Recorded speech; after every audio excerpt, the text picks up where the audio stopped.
과거 폭로 협박을 받았다고 고백한 유튜버 쯔양이 라이브 방송을 통해 증거를 공개했습니다. 전 남자친구를 대리했던 변호사가 관련 자료를 유튜버 구제혁에게 유출했다는 의혹도 제기됐습니다. 관련 내용을 김성수 변호사와 짚어봅니다. 어서 오세요. 어서 오세요. 안녕하세요. 네, 유튜버 쯔양이 자신이 유튜버 구제혁에게 협박당한 증거를 공개했는데요. 영상부터 보고 이야기 나눠보겠습니다. 근데 며칠 전에 이 텔레그램을 통해 익명의 제보자에게 굉장히 충격적인 제보를 받았어요. 무슨 내용이냐면 이제 쯔양이 어떤 방식으로 얼마를 탈세했는지 아주 상세하게 적은 제보였습니다. 현재 그 제보자가 보내준 이제 다른 제보 내용도 같이 취재를 하고 있는데요. 그거는 이제 오늘 제가 이제 처음으로 공론화시킨 탈세보다 100배는 심각한 내용입니다. 이제 해당 영상은 그때 당시에 구재영 님이 이제 저를 이제 협박을 하기 위해서 보낸 일부 공개 영상이었어요. 네, 쯔양 씨는 이 영상을 공개하면서도 자신은 사실은 끝까지 그냥 조용히 있고 싶었는데 이렇게 공개할 수밖에 없는 이유가 있었다. 워낙 억측이 많고 또 2차 가해 같은 피해도 입었기 때문에 그렇게 공개하게 됐다고 했는데 어떤 피해를 입고 있었습니까? 네, 일단 쯔양 씨가 7월 10일에 이러한 일부 유튜버로부터 공갈 피해를 입었다라는 이 의혹이 제기가 됐었습니다. 그리고 7월 11일에 쯔양 씨가 처음으로 영상을 통해서 이 과거 사실관계와 관련해서 입장을 냈었어요. 그리고 7월 15일에는 이 입장문을 통해서 글을 통해서 일부 유튜버들에 대해서 고소를 진행한다 이렇게 했었고 이제 7월 18일 이제 최근에 다시 한번 영상을 게시했는데 이 게시와 관련해서는 어떠한 사실관계가 있느냐 하면 지금 현재 이 7월 10일에 그 공갈 피해를 입었다는 이야기가 나온 다음에 이 진실 공방이 이어지고 있습니다. 일부 유튜버들은 본인들은 이 부분이 공갈을 한 것이 아니라 리스크 매니지먼트에 대해서 계약을 체결한 것이고 정당하게 대가를 수령한 것이다 이렇게 주장을 하고 있고 또 그리고 그와 별도로 이 부분 관련해서 쯔양 씨의 과거 자체가 이런 탈세라든지 조건 만남이라든지 이런 굉장히 조금 중한 과거가 아니었느냐 이런 주장도 나오고 있거든요. 그렇다 보니까는 쯔양 씨 측에서는 이런 주장에 대해서도 사실이 아니다. 그리고 이 구제혁 씨의 주장 관련해서 리스크 매니지먼트가 아니라 이 협박에 의한 공갈에 의한 갈취 금액이었다. 이 주장을 이제 본인의 입장을 밝히기 위해서 이 영상을 게시한 것으로 보입니다. 예, 앞서서 유튜버 구제혁은 자신이 이중 스파이라면서 쯔양을 보호하기 위한 목적으로 돈을 받았다고 주장을 한 바가 있는데 오늘 공개된 이 내용들에 따르면은 협박, 공갈 혐의가 성립되는 겁니까? 이 공갈죄라는 것이 판례를 보면 사람의 의사결정의 자유를 제한하거나 아니면 의사실행의 자유를 방해할 정도로 겁을 먹게 하는 행위, 그 해악의 고지가 있어야 됩니다. 그래서 판례에서는 가족에게 과거를 알리겠다라는 문자를 보낸 것 자체도 공갈에 해당한다라고 봤었거든요. 그렇다 보니까 지금 현재 이 쯔양 씨가 공개한 이메일의 내용에는 지금 방금 보셨던 그 영상이 들어있고 탈세가 있고 그리고 탈세 외에 100배나 충격적인 내용이 있다라고 이 영상을 공개를 하겠다라는 취지의 이제 메일을 보내고 이와 관련해서 반대 내용도 이제 확인을 해야 되는 것이니까 연락을 달라라고 이제 이렇게 메일을 보냈습니다. 그래서 이와 관련해서 이제 그 과정에서 만났겠죠. 쯔양 씨 측과 만났을 텐데 만난 과정에서 만약에라도 이 구제혁이 이 쯔양 씨의 과거를 알리지 않는 조건으로 금원을 달라라고 이야기를 한 것이라면 공갈이 될 수가 있는 것이고 그게 아니라 정말 구제혁의 주장대로 리스크 매니지먼트를 오히려 이제 그 과정에서 대화 과정에서 이야기하게 됐고 이 리스크 매니지먼트의 대가로 이 5,500만 원을 받은 것이라고 한다면 공갈이 아니라 정당하게 대가를 수령한 것으로 볼 수가 있기 때문에 이에 대해서 진실 공방이 있을 수밖에 없고 지금 현재 이메일이라든지 공개된 내용들이 있지 않습니까? 그리고 녹취 파일도 상당수 존재를 하는 것으로 보이기 때문에 전체적인 사실관계는 이러한 이제 그 증거들을 통해서 사실관계가 특정이 될 것으로 보이고 이에 따라서 공갈 여부가 판단이 되지 않을까 생각이 됩니다. 근데 당하는 사람 입장에서는 탈세도 그런데 이거보다 100배 더 심각한 내용을 공개하겠다. 그 전에 입장을 달라라고 하면 누구든지 협박으로 들릴 것 같은데요. 이런 영상과 메일이 협박 증거로 어느 정도 효력을 지닐 수 있습니까? 예, 일단 사실관계를 파악함에 있어서 굉장히 중요한 증거가 될 수가 있습니다. 이 처음에 만나게 된 계기가 무엇인지를 알 수 있는 부분인 것이고, 그 다음에 이러한 메일을 보낸 다음에 뭐 대화 내용 과정에서 어떻게 그 방향이 바뀌었을 수는 있습니다. 그렇지만 그 과정에 관해서도 상당한 증거가 있지 않을까 생각이 되고, 또 계약을 체결하기 전이나 체결한 이후에 그 대화 내용이 있을 것으로 보이거든요. 그렇다 보면은 이 계약 자체가 형식적으로 이런 공갈이라든지 이런 형태를 피하기 위해서 작성이 된 것인지, 실제로 리스크 매니지먼트를 이 기획사 측에서 부탁을 해서 작성하게 된 것인지를 확인할 수가 있을 것이고, 또 지금 구제역 측에서는 이 리스크 매니지먼트 관련해서 본인의 자금이라든지 수령한 자금을 통해서 이 부분 또 일부 금원은 다른 사람들한테 지급을 하고 이러한 노력을 했다라고 주장을 하고 있거든요. 그러면 그러한 사실관계가 있는지에 대해서도 확인을 통해서 실제 리스크 매니지먼트의 목적이었는지 아니면 공갈에 대한 대가였는지가 확인이 되지 않을까 생각이 됩니다. 예, 만약에 유튜버 구제역에게 공범이 있고 이게 계획 범죄라는 것이 성립이 된다면은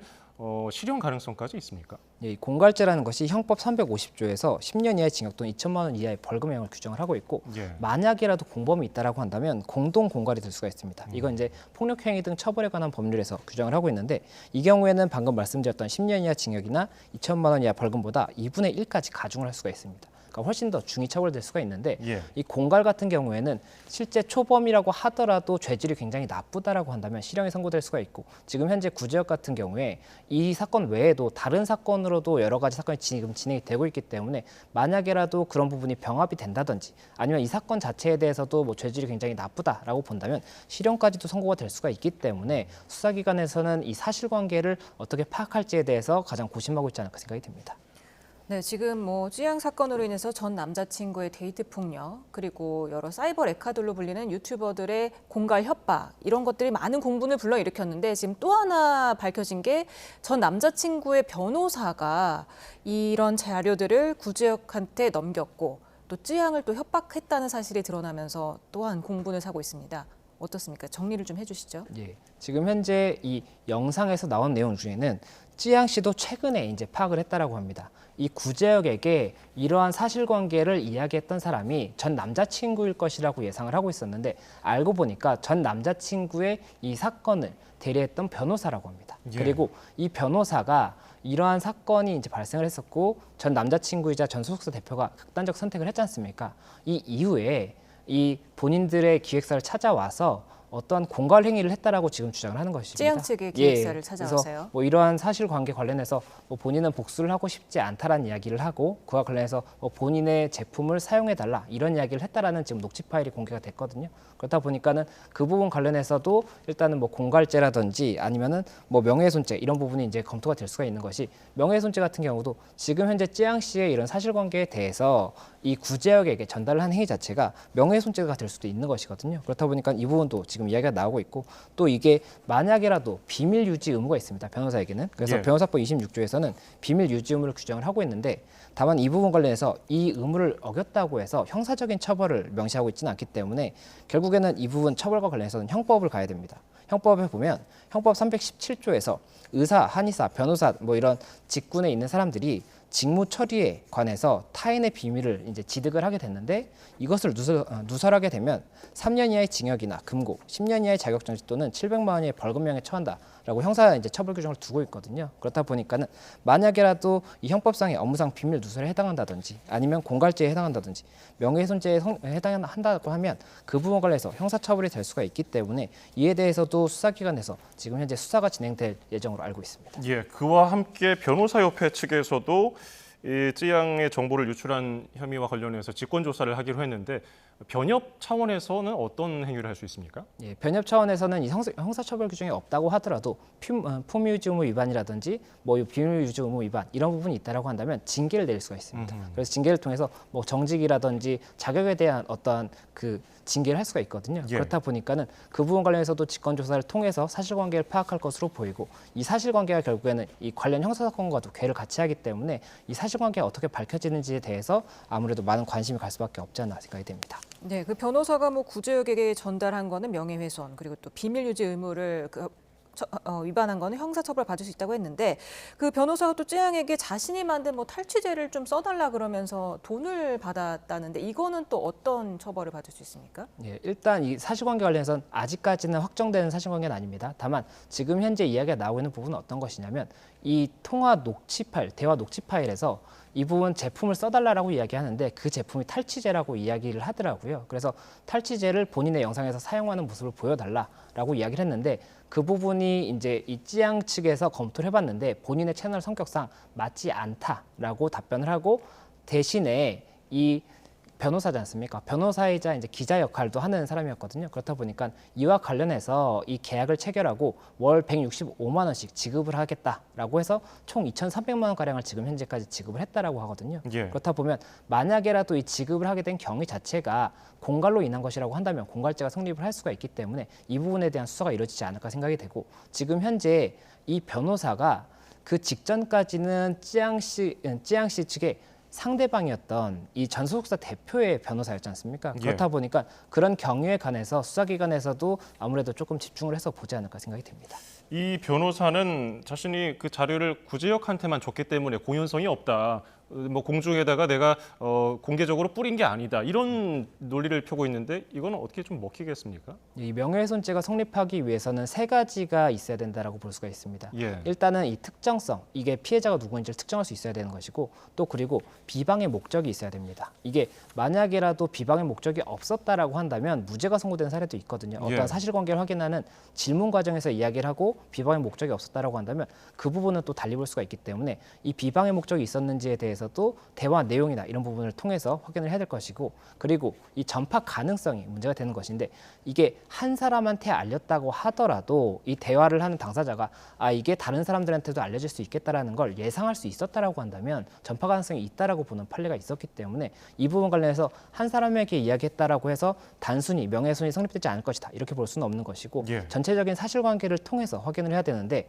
지금 현재 이 제보 관련 당시에 녹취 파일도 존재하는 것으로 보이기 때문에 당시에 어떤 취지로 이야기를 했는지를 봐야 될 것으로 보이고 또 이와 관련해서도 그 대화 하나만 가지고 이 사실관계를 파악할 것이 아니라 그 전후 사정들이 있지 않습니까? 예. 전후의 대화도 있을 것 같습니다. 그렇기 때문에 이 전후 대화 내용이라든지 이후의 이 사실관계 뭐 이런 부분들을 통해서 실제 명예훼손이라든지 뭐 공갈 이런 혐의가 있는지를 파악하지 않을까 생각이 듭니다.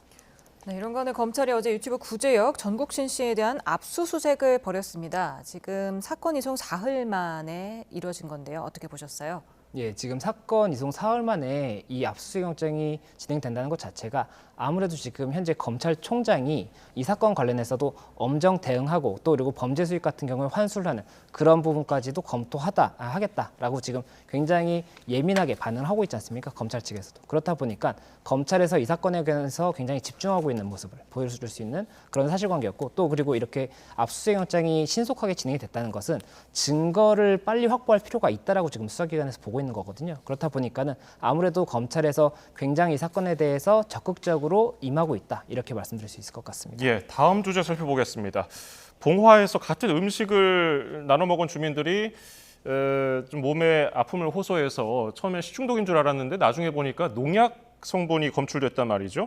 이것도 좀 살펴보죠. 피해자와 같은 증상을 호소한 다른 환자들도 생겼는데 이 사건 어떻게 보고 계십니까? 예, 이게 지난 15일에 이 봉화군에 있는 여성 경로당 회원 41명이 초복을 맞이해서 오리고기 등을 식사를 했습니다. 그리고 그 이후에 얼마 지나지 않아서 이 세 분 정도가 굉장히 뭐 이렇게 몸이 안 좋아져서 응급실에 이제 가게 되고 그리고 이후에 또 한 분도 병원에서 치료를 받다가 응급실로 가게 되거든요. 예. 그렇게 해서 지금 4명의 피해자가 발생을 했던 상황이었는데 오늘 지금 또 1명의 추가 피해자가 굉장히 중태에 빠진 상황으로 이제 알려진 상황이고 그리고 당초에는 수사기관에서 이 오리고기 식사를 했었고 이 4명의 이 중태에 빠진 분들이 같은 테이블에 있던 사람이다 보니까는 이 오리고기와 관련해서 뭐 이 오리고기나 아니면 관련 반찬에서 이 부분 뭐 살충제 성분이 들어간 것이 아니냐 이런 지금 기준을 보고 좀 검토를 하고 있었던 것으로 보이는데 지금 추가로 한 분 이제 중태에 빠진 이분 같은 경우에는 당시 같은 테이블에 있던 분이 아니었다라고 합니다. 그리고 지금 추가적으로 진술이 확보된 부분이 이 지금 피해를 입은 분들이 이 식사를 마친 이후에 경로당에 와서 커피를 또 한 잔씩 드셨다고 하는데 이 커피를 시원하게 드시기 위해서 미리 이렇게 커피를 타놓고 냉장고에 보관을 하는 그런 상황이 있었기 때문에 지금 현재 수사기관에서는 이 커피에 혹시나 이 살충제 성분이 들어간 것이 아니냐 이렇게도 조금 보고 있는 것으로 보이고 지금 여러 가지로 뭐 여러 가능성을 두고 수사를 하고 있기 때문에 그 부분 관련해서 어떻게 진행될지 관심을 받고 있는 그런 상황입니다. 이 농약으로 인한 유사한 사건이 과거에도 몇 차례 있지 않았습니까? 예, 맞습니다. 이 농약 관련해서 지금 뭐 농약 사이다 사건, 뭐 농약 고등어 사건 이런 명칭으로 굉장히 여러 번 사건이 있었습니다. 그리고 당시에 대부분의 사건 자체가 결국에는 같은 이 농민분들 중에 한 분이었고 그리고 그 어떠한 불화로 인해서 이렇게 사건이 발생을 했었거든요. 그렇다 보니까 이번에도 수사의 중점 자체가 어떠한 가해자가 있을 것을 전제로 해서 일단은 가능성을 두고 이제 수사를 진행하고 있고 만약이라도 가해자가 있다라고 한다면 어떤 원인에 의한 것인지 이런 것들도 봐야 될 수가 있기 때문에 일단 여러 탐문 조사를 하고 있고 또 그리고 CCTV나 이런 걸 확보를 해서 사실관계를 특정을 하고 있다고 하니까요. 그 부분 관련해서 어떻게 수사가 진행될지 조금 더 봐야 되지 않을까 생각이 듭니다. 예. 자, 다음 이야기도 좀 나눠보죠. 동성 커플에게도 건강보험 피부양자 자격을 인정해야 한다는 대법원 판결이 나와서 주목받았습니다.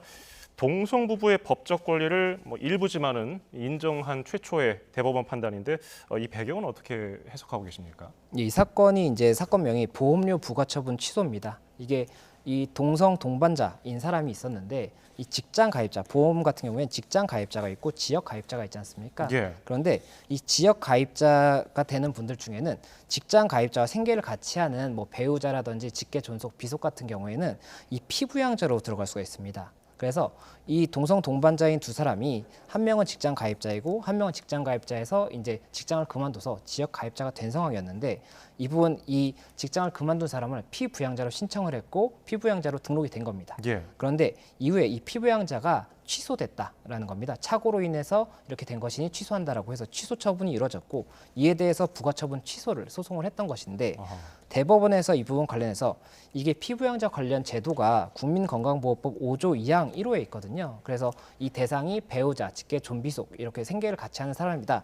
이런 취지가 있는데 이 부분에 대한 해석이 쟁점이 되었던 부분이고 지금 현재 대법원에서는 이 배우자의 이 사실혼 관계인 사람도 포함이 될 수가 있고 이에 대해서 동성 동반자도 포함될 수 있다라는 취지로 판결을 해서 이 부분 굉장히 조금 주목을 받고 있는 그런 판결입니다. 네, 법원이 동성혼을 인정한 건 아직 아닙니다만 이 사실혼 수준의 법적 보호를 받을 수 있는 길을 열었다는 점에서 좀 의미가 있어 보이는데 이번 판결을 계기로 향후 재산 분할 청구권 행사 같은 것도 좀 법적으로 따져볼 수 있겠습니까? 네, 저희가 이걸 구분해서 봐야 되는 부분이 현재는 피부양자로서의 자격을 인정할 수 있다는 취지인 것이지 뭐 사실혼 관계의 모든 부분 뭐 법적 권한이 인정된다라고 볼 수는 없는 부분입니다. 그렇기 때문에 만약에 뭐 재산 분할이라든지 이런 것들은 또 각각의 사안에 따라서 달리 판단될 수가 있기 때문에 그 부분은 저희가 구분해서 봐야 되지 않나 생각이 됩니다. 예. 지금 종교계 반대도 큰 상황이고요. 보수단체에서도 이 부분에 대해서 문제 삼고 나섰는데 이 부분의 합법화에 대한 사회적인 논의가 앞으로도 어떻게 진척될지 좀 전망해 보신다면요. 이 동성혼에 대해서는 과거부터 굉장히 많은 법적인 판단이 있었고 그 대법원에서는 일단 양성의 그 결합을 혼인으로 본다는 취지이기 때문에 아직까지 인정된 사례가 없습니다. 그렇기 때문에 뭐 헌법이라든지 민법을 개정해야 된다 이런 이야기가 나오고 있는데 또 이와 별도의 입법을 통해서 동성혼을 인정할 수 있는 것이 아니냐 이런 이야기도 나오고 있기 때문에 법적으로 어떻게 개정을 할 수 있는지는 이 논의가 될 수가 있겠지만 다만 이게 이 사회적인 합의를 통해서 법이 결국에는 개정이든 제정이 되는 것이기 때문에 예. 이와 관련해서 우리 사회가 이 동성 동반자에 대해서 어떻게 생각하는지가 조금 달리 봐야 되는 부분이 아닌가 생각이 듭니다. 네, 지금까지 사회적으로 이슈가 된 사건의 법적인 쟁점 김성수 변호사와 짚어봤습니다. 오늘 말씀 감사합니다. 고맙습니다.